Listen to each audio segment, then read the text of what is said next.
एकीकडे आपण नरेंद्रनगर भागातली दृश्य तर दुसरीकडे नागपूरच्या मनीषा नगर भागातली दृश्य पाहतोय। जनजीवन नागपूरमधलं विस्कळीत झालेलं आहे। गुडघाभर पाणी अनेक भागांमध्ये साचलेलं आहे आणि वाहतुकीला सुद्धा मोठ्या प्रमाणात अडथळा निर्माण झालेला आहे। खूपच झालं रे।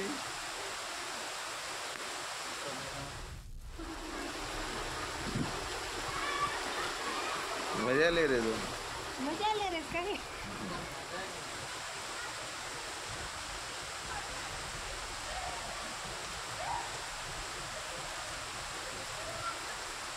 तर नागपूरमध्ये पाहतोय मुसळधार पाऊस सुरू आहे आणि त्यामुळे आता आपण पाहतोय की शाळांना सुद्धा सुट्टी देण्यात आलेली आहे। नागपूरमधली परिस्थिती जाणून घेण्यासाठी जाऊयात आमचे प्रतिनिधी पराग ढोबळे यांच्याकडे।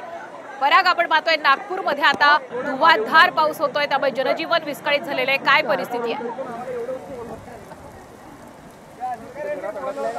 जे आहे पहिल्याच पावसात खरं तर हा पहिलाच एवढा मोठा पाऊस आहे, ज्यामुळे अनेक भागांमध्ये शहरात पाणी जे आहे तुंबल्याचं पाहायला मिळालं। अनेक घरांमध्ये पाणी तुंबल्याचं पाहायला मिळालं। वाठोडा परिसरामध्ये असो की अनेक ठिकाणी जे नाले आहेत ते ओसंडून वाहले आणि त्या नाल्यांच्या पाण्याला जेव्हा निचरा मिळाला नाही किंवा मार्ग मिळाला नाही, त्यामुळे आजूबाजूच्या परिसरात घुसलं। वाठोडा परिसरामध्ये काही शेतांमध्ये सुद्धा पाणी घुसलं, तर नंदनवन कॉलनी असो की नागपुरातील शहरी कॉलनी असो त्या ठिकाणी सुद्धा रस्त्यांवर जे होतं मोठ्या प्रमाणात 2-2, 3-3 फूट पाणी पाहायला मिळालं। त्यामुळे पूर्णपणे जे आहे जनजीवन विस्कळीत झालं होतं, तारांबळ उडाल्याचं पाहायला मिळालं। कारण एवढ्या मोठ्या प्रमाणात जेव्हा काही वेळातच पाऊस झाला त्याच्यामुळे लोकांना घराबाहेर पडता आलं नाही आणि ज्यांच्या घरात पाणी घुसलं त्यांना घराबाहेर पाणी काढण्यासाठी मोठी कसरत करावी लागल्याचं दृश्यांमध्ये आपल्याला पाहायला मिळालं।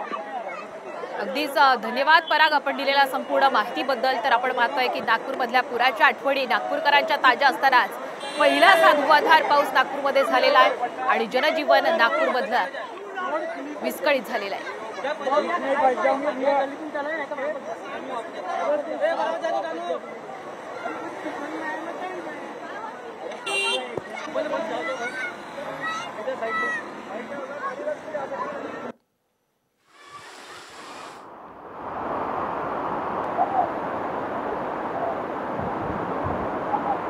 नागपूरमधील आपण ही नरेंद्रनगर पुलाखालची दृश्य पाहतोय।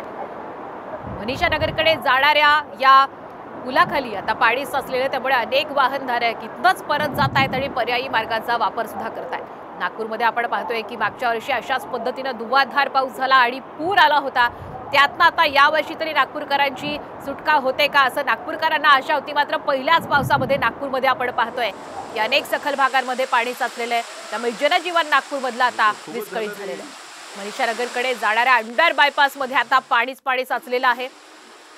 आपण पाहतोय नागपूरमध्ये अनेक घरांमध्ये पाणी शिरले आहे, त्यामुळे घरात साचलेलं पाणी बाहेर काढण्यासाठी बादलांच्या साह्याने अनेक महिला आपल्या घरातलं पाणी बाहेर काढण्याचा प्रयत्न करतायत।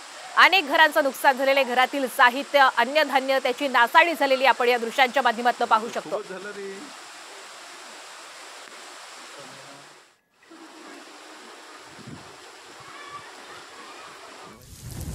आपण एक महत्त्वाची सध्या बातमी पाहतोय। उपमुख्यमंत्री देवेंद्र फडणवीसांनी ट्विट केलेलं आहे, नागपुरात सर्व यंत्रणा अलर्ट मोडवर, सर्व शाळांना सुट्टी जाहीर आणि सर्व परिस्थितीवर माझं लक्ष आहे, अशा पद्धतीचं ट्विट आता उपमुख्यमंत्री देवेंद्र फडणवीसांनी केलेलं आहे।